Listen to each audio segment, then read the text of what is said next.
আপনারা এটা মনে করবেন না যে একজন ফিরসাব হইলি সে আল্লাহর ওলি হয়ে গেল। একজন সাধারণ মানুষের মধ্যে আল্লাহর ওলি থাকে। একজন সাধারণ মানুষের মধ্যে অনেক আল্লাহর ওলি থাকে। রাস্তাঘাটে অনেক পাগল, সব পাগল আমসাম পাগলের মতো না, কিছু পাগল আছে আল্লাহওয়ালা আছে। কাজে কাউকে কখনো অবহেলা করা যাবে না। মাবুদ যেন আমাদের সকলকে তৌফিক তরক্কি দান করে। তো এই যে দীর্ঘ আলোচনা, এই আলোচনার সারাংশ হলো যে ব্যক্তির মধ্যে দুইটা জিনিস থাকবে, একটা হলো মহাব্বত আর একটা হলো তাকওয়া বা ইবাদত। এই দুই জিনিস যার মধ্যে থাকবে, মাবুদ ফরমান লা খাউফুন আলাইহিম ওয়ালা হুম ইয়াহজানুন, সে আমার এমন ওলি হয়ে যাবে কবর হাসরের ভয় দুশ্চিন্তা থাকবে না। আমি আল্লাহর বন্ধু হয়ে জিন্দেগি করবে, আমি আল্লাহর ওলি হয়ে জিন্দেগি করবে, ওলি হয়ে কবরে যাবে, কবর বেহেশতের বাগান হয়ে যাবে। চুরি না করা, ডাকাতি, চুরি ডাকাতি, মিথ্যা, গীবত, অন্যের হক নষ্ট করা, ব্যভিচার করা, চোখকে নিয়ন্ত্রণ করা, হেফাজত করা, এই সমস্ত বিষয়াদি, সুদ ঘুষ থেকে শুরু করে, মিথ্যা থেকে শুরু করে এই সমস্ত গুনাহের কাজ ছেড়ে দেওয়ার সর্বোচ্চ কষ্ট, সর্বোচ্চ চেষ্টা, এদিকে নেক কাজ করার সর্বোচ্চ কষ্ট, সর্বোচ্চ চেষ্টা, কয়টা হলো? দুইটা। এই দুই জাতের কষ্ট, দুই জাতের চেষ্টা যার মধ্যে থাকবে, পাশাপাশি এই মহাব্বত, আর এটা হলো তাকওয়া। তাকওয়াটাকে বলা হয় ইবাদত। এই মহাব্বত আর ইবাদত, মহাব্বত আর ইবাদত, এই দুই জিনিস যার মধ্যে থাকবে, মাবুদ ফরমান আমি অদৃশ্যভাবে তার সকল চাহিদা পূরণ করব। আরো ফরমান লা খাউফুন আলাইহিম ওয়ালা হুম ইয়াহজানুন, দুনিয়া আখিরাতে বিলখুসুস কবরে হাসরে তার কোনো ভয় দুশ্চিন্তা থাকবে না। আল্লাহ ফরমান আলা ইন্না আউলিয়া আল্লাহ, এরা আমার ওলি হয়ে জিন্দেগি করবে, আমার ওলি হয়ে যাবে, ওলি হয়ে জিন্দেগি করবে, ওলি হয়ে কবর যাবে, কবর বেহেশতের বাগান।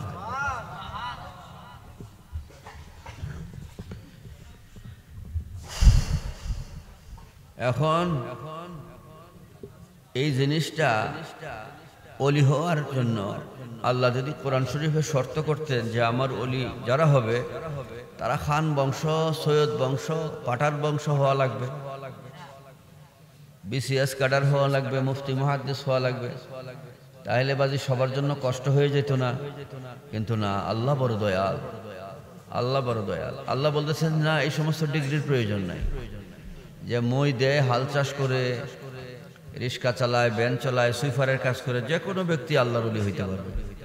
এই জন্য আল্লাহ খুব সহজ করে বলছেন, যে কোনো মা, যে কোনো বাবাজি দুইটা জিনিসের মাধ্যমে ওলি হয়ে যাবে। একটা হলো মহব্বত। একটা কি? মহব্বত করতে বাজে ডিগ্রি লাগে? আল্লাহ রাসূলের মহব্বত করার জন্য কি বিএ পাস করা দরকার আছে? আল্লাহ পাককে আমরা মহব্বত করি কিনা হাত তুলে দেখাই। মাশাআল্লাহ। আমরা কি সবাই বিএ পাস? মহব্বতের জন্য কোনো ডিগ্রির প্রয়োজন হয় না। আর তাকওয়া মানে কি বুঝতে পারছেন? তাকওয়া বা ইবাদত মানে কি?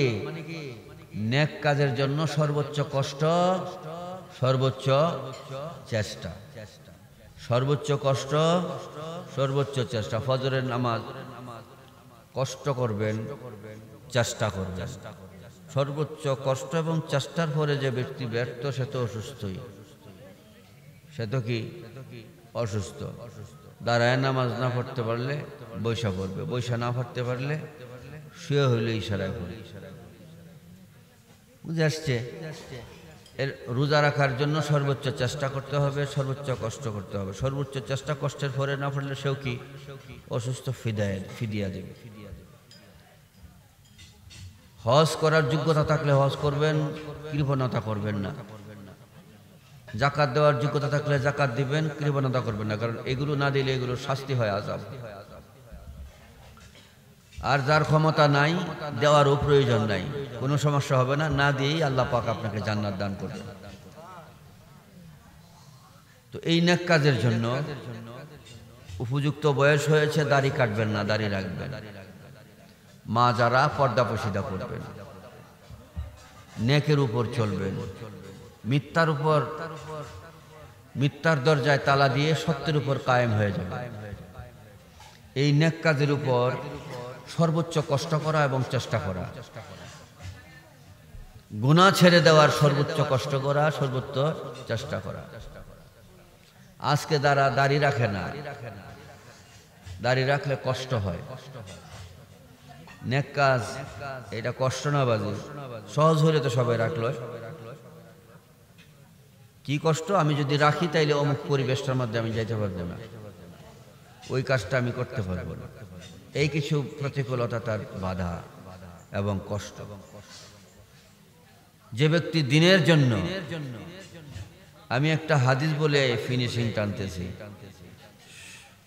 সমাপ্তি টানতেছি। আপনারা এই হাদিসটা যদি একটু গভীরভাবে খেয়াল করেন, এই হাদিসটার মধ্যে সব কটা বিষয় আমি যা এতক্ষণ বলছি, সব কটা বিষয় কিন্তু এই হাদিসটার উপর আসছে। হুজুর সাল্লাল্লাহু তাআলা আলাইহি ওয়া আলিহি ওয়া তাসলিম ফরমান, মান খারাজা মিন যুল্লিল মাসিয়াতি ইলা ইজ্জত তাআত। হুজুর সাল্লাল্লাহু তাআলা আলাইহি ওয়া সাল্লাম ফরমান, যে ব্যক্তি গুনাহ থেকে, গুনার জগৎ থেকে, অপরাধের জগৎ থেকে, পাপের জগৎ থেকে নিজেকে পরিষ্কারভাবে, নিষ্কলুষভাবে অন্যায়ের জগৎ থেকে, গুনার জগৎ থেকে নিজেকে বের করে নিয়ে আসছে,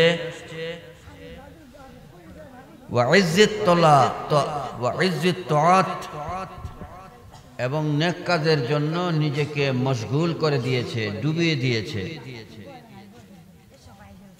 নেক কাজের জন্য নিজেকে উজাড় করে দিয়েছে, নিজেকে কোরবান করেছে। কথাগুলো বুঝছেন বাজি? নবীজি বলতেছেন যে গুনাহ থেকে পাক সাফ হয়ে বেরিয়ে গেছে। গুনাহ থেকে বের হওয়া কিন্তু কষ্ট। এই জন্য আগে আমি ব্যাখ্যা দিয়েছি, গুনাহ ছেড়ে দেওয়ার, গুনাহ না করার সর্বোচ্চ চেষ্টা, সর্বোচ্চ কষ্ট। এই সর্বোচ্চ চেষ্টা এবং কষ্ট করে যে ব্যক্তি গুনাহ থেকে পবিত্র হয়ে বের হয়ে গেল,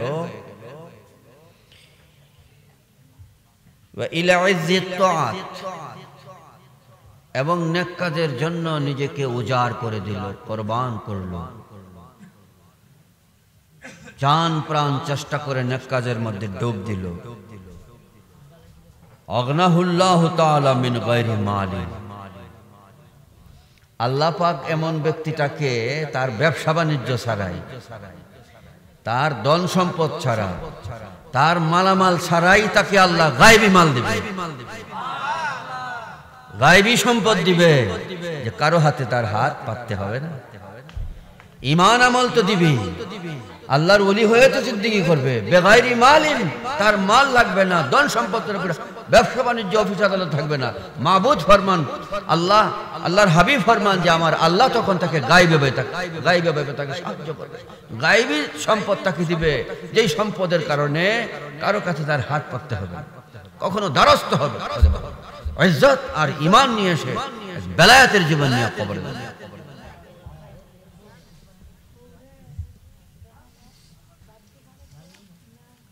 হাদিস শেষ হয়নি, হুজুর আরো ফরমান, ওয়াইয়াদাহু মিন গায়রি জুন। তার যদি শত্রু থাকে, কোন ব্যক্তির যদি শত্রু থাকে, তো তার জুনুদ থাকে। জুনুদ মানে সৈন্য সামন্ত, সৈন্য সামন্ত তাকে সেফ করে। আর্মি, পুলিশ, বেডিয়ার, রেফ, এগুলো তাকে কি করে? তাকে নিরাপত্তা দেয়। তো হুজুর ফরমান, এই আর্মি, রেফ, বিডিআর এগুলোর জনুদুন মানে সৈন্য সামন্ত। তো হুজুর করিম রউফুর রহিম ফরমান, যে ব্যক্তি এই তাকওয়ার উপর কায়েম থাকবে, তার হাজারো শত্রু থাকবে, যেগুলো জুনুদ দিয়ে, সৈন্য সামন্ত দিয়েও রক্ষা করা সম্ভব না, ওইগুলো আল্লাহর পক্ষ থেকে তাকে নিরাপত্তা দেওয়া হবে। হাজারো নিরাপত্তা বাহিনী কি করবে? রবের পক্ষ থেকে সে নিরাপত্তা পাবে। সুবহানাল্লাহ।